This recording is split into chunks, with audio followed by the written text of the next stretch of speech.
toutes et à tous et bienvenue pour suivre ce journal. Le gouverneur AI du Sud Kivu, Marc Malago Kashekere, a reçu en audience Madame Germaine Bouendoa, responsable de la réserve naturelle d'Itombwe. Les détails dans ce reportage.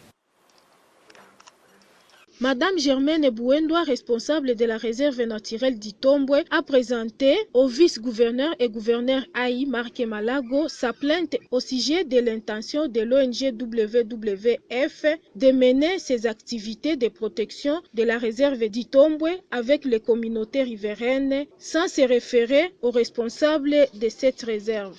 C'est au cours d'une audience lui accordée par l'autorité provinciale du Sud Kivu. Madame Germaine Bouendoa a profité de cette occasion pour expliquer au gouverneur AI le contenu de la lettre qu'elle vient d'adresser à la hiérarchie de l'ICCN quant à ce.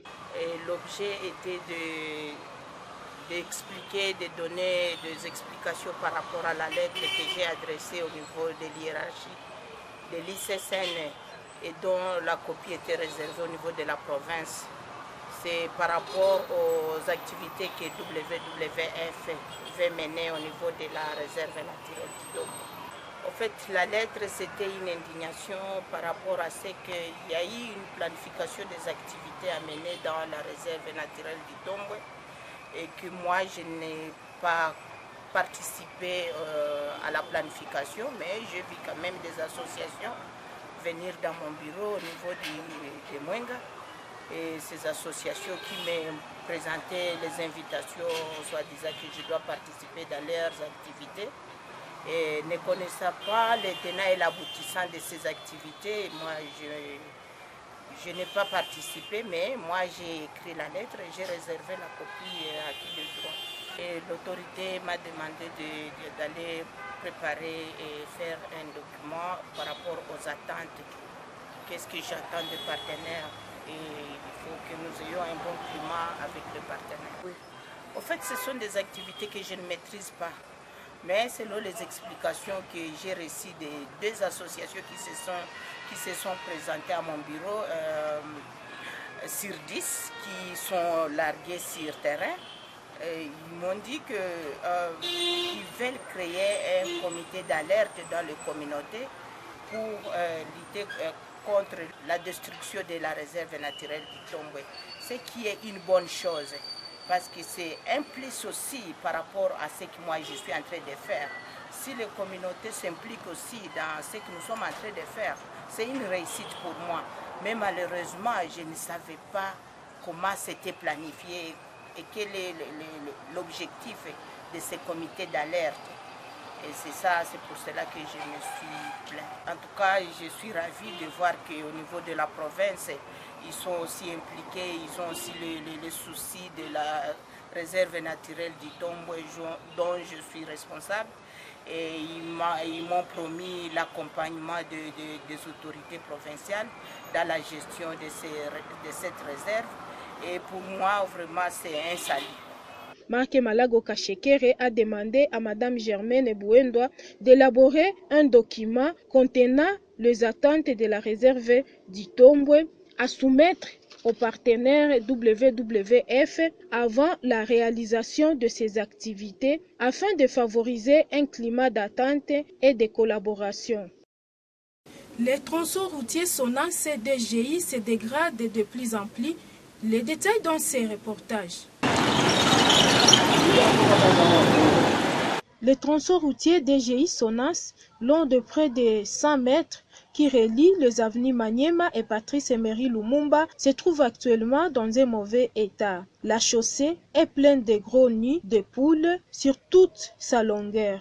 Et comme c'est une pente, le tronçon devient de plus en plus impraticable car il donne du fil à retordre aux engins roulants. Le véhicule et les motos éprouvent d'énormes difficultés pour rouler sur ces tronçons avec beaucoup de risques d'accidents. Impossible de respecter les codes de la route sur ces tronçons car chaque conducteur fait tout pour éviter les nids de poules.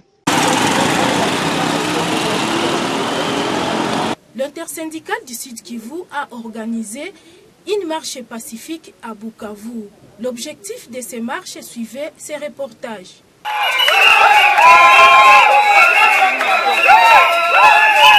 L'intersyndical provincial a déposé un second cahier de charges reprenant les préoccupations socio-professionnelles des agents et fonctionnaires de la province du Sud Kivu. C'est au cours d'une marche pacifique organisée ce week-end par l'intersyndical sur l'artère principale de Bukavu et qui a eu comme point de chute le gouvernorat de la province du Sud Kivu. Les manifestants ont remis un cahier de charges au directeur de cabinet du gouverneur Jean-Claude Moubalama. Un cahier de charges adressé à son Excellence Madame le ministre national de la fonction publique. Ces documents renferment différentes préoccupations socio-professionnelles dont certaines devraient trouver solution au niveau provincial et d'autres au niveau national. Au nom du gouverneur, le directeur de son cabinet a reconnu la légitimité de plusieurs de leurs revendications. Monsieur le gouverneur de province, Théo Ngwabi Djekassi, vous remercier pour cette démarche que vous êtes en train d'entreprendre, et cela dans le calme, sans casse. Cela dénote la maturité, cela dénote de la maturité de l'intersyndical qui aujourd'hui vous a conduit jusqu'ici. Je voudrais, contrairement à cela qui, ci et là, semblait dire que le mémorandum ne va pas arriver.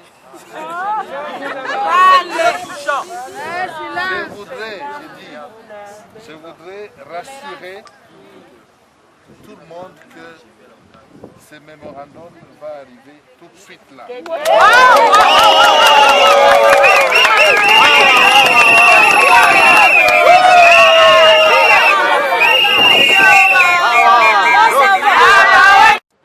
mémorandum était arrivé à qui de droit?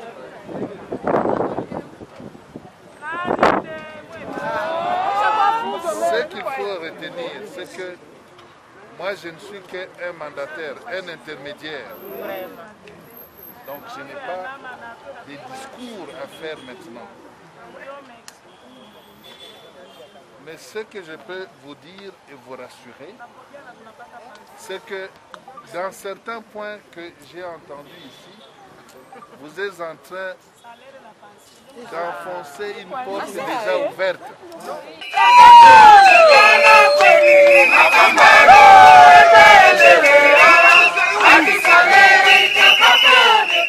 Fin de ce journal, merci de l'avoir suivi et à la fois prochaine.